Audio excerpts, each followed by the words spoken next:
हम लोग fifth concept को लेके सोचेंगे। फिफ्थ कंसेप्ट क्या है? वो इस जगह पे कुछ ऐसा एक ट्रीटमेंट रहेगा, रीवैल्यूड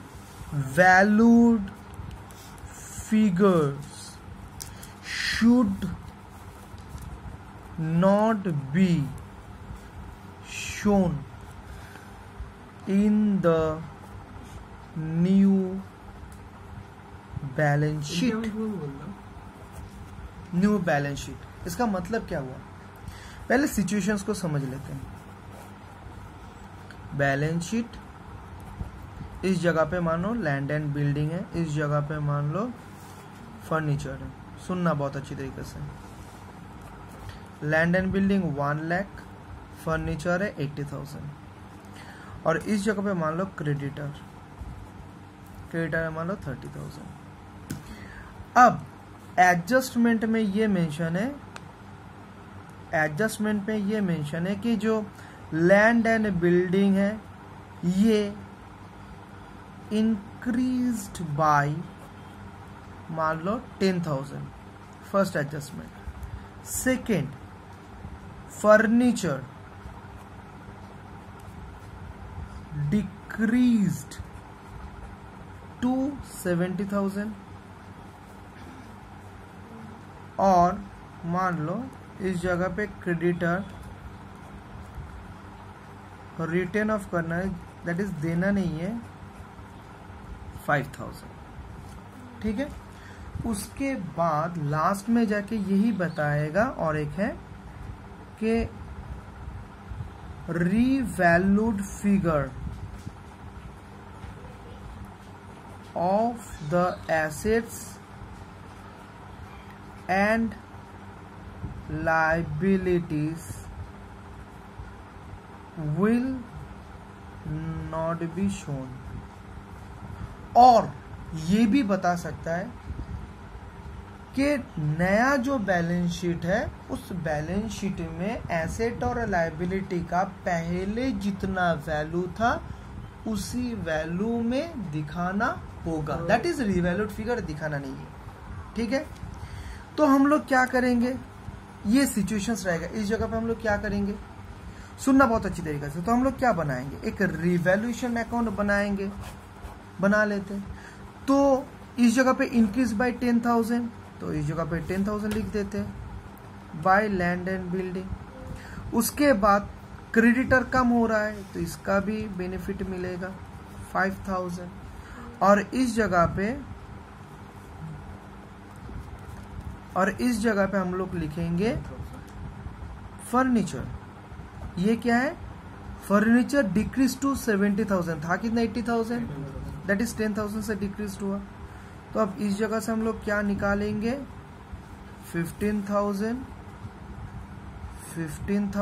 इस जगह पे आएगा 5,000। ये क्या हुआ, प्रॉफिट, जिसको अल्टीमेटली क्या करना है, टू पार्टनर्स कैपिटल में डिस्ट्रीब्यूट कर देना है ना। तो जब हम लोग डिस्ट्रीब्यूट करेंगे तो पार्टनर्स कैपिटल हम बनाएंगे। तो इस जगह पे रहेगा पार्टनर्स कैपिटल अकाउंट। ठीक है। इस जगह पे आएगा बाय रीवैल्यूएशन। सुनना, तो इस जगह पे 5,000 मैं लिख रहा हूँ, पार्टनर में बढ़ा नहीं रहा हूँ, एक ही जगह पे लिख रहा हूँ ताकि तुम लोगों को समझने में अच्छा इजी रहे। तो बाय रिवैल्यूएशन बोल के इस जगह पे आ जाएगा, तो ऑटोमेटिकली कैपिटल भी बढ़ जाएगा। और लास्ट में जाके जब हम लोग बैलेंस शीट तैयार करते हैं तो इस जगह पे ये भी बढ़ जाएगा, तो ऑटोमेटिकली 5,000 ये भी इस जगह से इन नेट में बढ़ रहा है, तो जाके बाद में टैली हो जाएगा। यही तो होता है एक्चुअली। मगर बोल रहा है कि इस जगह पे आप रीवैल्यूड फिगर्स लिख नहीं सकते हैं। जो क्रेडिटर्स का भी जो रीवैल्यूड फिगर्स है वो आप लोग लिख नहीं सकते। मतलब जो लैंड एंड बिल्डिंग का वैल्यू था 1 लाख, फर्नीचर का वैल्यू था 80,000, सिंडिकेटर का वैल्यू था 30,000, वही एज इट इज इस जगह पर लिखना होगा। आप इसको चेंज नहीं कर सकते हैं। ठीक है, ठीक है। तो अब हम लोग क्या करेंगे? तो देखो, रिवॉल्यूशंस अकाउंट तो हम लोग को निकालना ही होगा। रिवॉल्यूशंस अकाउंट मेंटेन करके जो नेट प्रॉफिट है ये तो डिटरमाइन करना ही होगा, क्योंकि जो नया पार्टनर है वो आने से पहले जो नेट गेन है वो जो पुराना पार्टनर है वो लोग को लेना है, तो ये करना ही होगा कंपलसरी। तो जहां पे प्रॉब्लम क्रिएट कर रहा है वो है इस जगह पे सिर्फ क्रेडिट करना। तो जब तुम ये रिवॉल्यूशंस अकाउंट से प्रॉफिट को डिटरमाइन करोगे तो ऑब्वियसली वो तो लेगा, ये वाला जो जर्नल है ये तो आएगा ही आएगा, मगर सिर्फ अगर यही जर्नल दे दोगे तब जाके ये प्रॉब्लम क्रिएट करेगा, क्योंकि लायबिलिटी बढ़ गया। तो ऑटोमेटिकली अगर बैलेंस शीट को मैच करवाना है तो ऑटोमेटिकली एसेट भी बढ़ना होगा, तो तुम तो इस जगह पे रिवैल्यूड फिगर को नहीं लिख सकते हो। तो क्या करना है, इसका जो इम्पैक्ट है इसको हटाने के लिए तुम क्या करोगे, इस जगह पे और एक एंट्री दे दोगे, 2 रिवॉल्यूशंस बोल के, सेम अमाउंट का।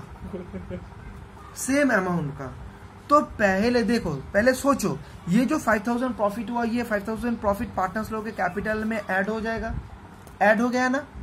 अब इसका जो इंपैक्ट है दैट इज कैपिटल, जो ओल्ड पार्टनर्स है ये किसके बीच में डिस्ट्रीब्यूट होगा, ओल्ड पार्टनर्स लोगों के बीच में, ओल्ड पीएसआर के हिसाब से। ठीक है, अब ये क्या करेगा, ये ओल्ड पार्टनर्स लोगों का जो कैपिटल है वो इंक्रीज कर देगा 5000 से। ठीक है, मगर ये इंक्रीज कर देना तुम्हें नहीं चाहिए कि इंक्रीज कर दे, अगर कर देगा तो इस जगह पे प्रॉब्लम हो जाएगा। तो तुम ये सोच रहे हो, ठीक है काम करते, कैपिटल से यही 5000 हम घटा देते।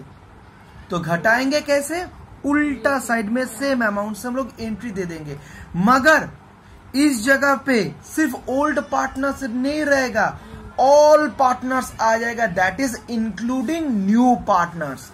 इस जगह पे ऑल पार्टनर्स आ जाएगा, that is including new partners. और रेशियो कौन सा होगा, न्यू PSR, ये आ जाएगा। तो इसका मतलब क्या होगा, 5000 से पहले बढ़ा है कैपिटल। अगर तुम सिर्फ कैपिटल को देखोगे तो 5000 से बढ़ चुका है। अब जो नया पार्टनर आ रहा है उसका कैपिटल मिलके जितना हो रहा है उस जगह से वही 5000 कम हो रहा है। तो इसके कारण से एक बार 5000 इस जगह पे बढ़ा और इस जगह पे घट चुका, तो अल्टीमेटली रिवैल्यूएशंस का जो नेट इफेक्ट था वो तो हट चुका है। तो तब जाके तुम जो पहला फिगर्स था एसेट और लायबिलिटी का, उस फिगर्स में ये सब चीज को दिखा सकते हो। ठीक है, अब नेक्स्ट जो कॉन्सेप्ट्स को लेके हम लोग अब सीखेंगे वो है asset taken over by A partner eight A revalued figure. पहले सिचुएशंस को समझ लेते हैं, सिचुएशंस क्या है। मान लो ये है बैलेंस शीट, बैलेंस शीट में इस जगह पे मान लो है फर्नीचर, फर्नीचर का वैल्यू है कितना 10,000। आप बोल रहा है कि एक partner taken over the furniture of the firm at ₹12,000। यह है आप पहला ऑप्शन। सेकेंड बोल रहा है 8,000। ठीक है, क्या बोल रहा है, देखो जो एसेट का वैल्यू है, फर्नीचर का जो वैल्यू है 10,000, अब वही एक पार्टनर ले रहा है 12,000 और सेकेंड सिचुएशंस में 8,000। ठीक है, हम पहला सिचुएशंस को देखेंगे। सुनना, मान लो मैं हूं एक पार्टनर या तो फिर मैं फर्म हूं, जॉय है पार्टनर। ठीक है, अब जॉय मुझे बोल रहा है कि भैया ये जो आपका फर्नीचर है ना, ये फर्नीचर मैं ले लूंगा, मैं आपसे मैं ले लूंगा, क्योंकि याद रखना ये जो फर्नीचर और जो लाइबिलिटी होता है वो ओनर लोगों का नहीं, ये फर्म का होता है और फर्म एंटिटी कंसेप्ट के हिसाब से एक अलग एंटिटी है। तो मैं जॉय को बोलूंगा ठीक है एक काम करो ले लो तब तुम फर्नीचर, ठीक है। कितना उसका वैल्यू है 12,000, वैल्यू कितना था उसका 10,000। अब सुनना बहुत अच्छी तरीके से, तो जॉय को जब मैं ये फर्नीचर दे रहा हूं तब फर्नीचर अकाउंट को क्रेडिट करना है कितना अमाउंट से, जितना उसका बुक वैल्यू है, यही तो बुक का वैल्यू है। तो हम लोग क्या करेंगे 2 फर्नीचर कर देंगे 10,000 से, ठीक है। अब मैं उससे पूछूंगा भैया पैसा दो, अब वो मुझे बताएगा, जॉय मुझे बताएगा भैया पैसा क्यों दूं, आपके पास ही तो मेरा कैपिटल है ना, उससे आप एडजस्ट कर लीजिए। तब मैं बोलूंगा ठीक है काम करता हूं, तुम्हारा जो कैपिटल मेरे पास 50,000 है, उस 50,000 से मैं 10,000 जो इसका वैल्यू है वो मैं ले रहा हूं। अब वो बोलेगा भैया तब थोड़ी ना 10,000 मुझसे ले रहे हैं, आप तो 12,000 भैया मुझसे ले रहे हैं ना। बोला हाँ सॉरी बात तो सही है। तो मैं तुमसे लूंगा 12,000, जो तुम्हारा 50,000 कैपिटल अकाउंट का बैलेंस है उस जगह से 12,000 मैं डिडक्ट कर लूंगा कि तुम्हारा कैपिटल कम हो जाएगा। अब कैपिटल जब कम होगा उसको क्या करना है, डेबिट करना है, क्योंकि बिजनेस के पॉइंट ऑफ व्यू से मेरा लायबिलिटी कम हो रहा है। तो मैं क्या करूंगा जॉयस कैपिटल अकाउंट डेबिट करूंगा और कितना 12,000 लिखूंगा। अब देखो सोचो, जो फर्नीचर का वैल्यू 10,000 था वो मैं पार्टनर को दे रहा हूं कितना में 12,000 में, दैट इज 2,000 ज्यादा। तो 2,000 जो ज्यादा मैं दे रहा हूं वो मेरे पॉइंट ऑफ व्यू से अगर सोचोगे तो गेन ही हो रहा है। तो गेन को क्या करोगे रीवैल्यूएशन करके इस जगह पे लिख दोगे। तो अब बन गया journal Joyce capital account debit 2 furniture 2 रिवैल्यूएशंस।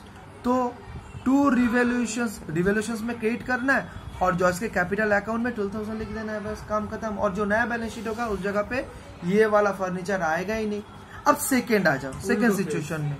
अब सेकेंड सिचुएशन में क्या है, वही जॉयस कैपिटल उसके अकाउंट से कितना एग्जैक्टली 8,000 और जो फर्नीचर मैं दे रहा हूं वो फर्नीचर का वैल्यू है 10,000 और मेरा लॉस हो गया 2,000 का।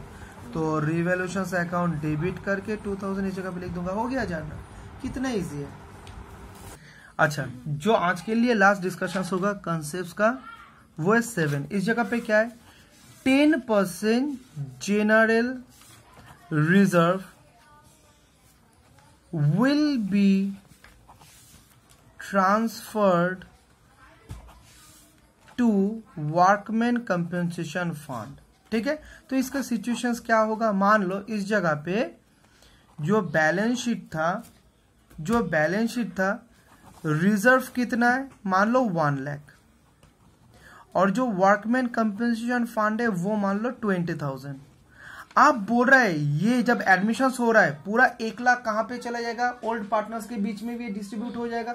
मगर बोला है नहीं ये ऐसा मत करो, पहले 10% तुम्हें भेजना होगा कहां पे, वर्कमैन कंपेंसेशन फंड में, उसके बाद जो बचेगा वो भेज देना ओल्ड पार्टनर्स लोगों के बीच में, ठीक है। तो पहला जो जर्नल आएगा वो क्या होगा, रिजर्व को डेबिट करना है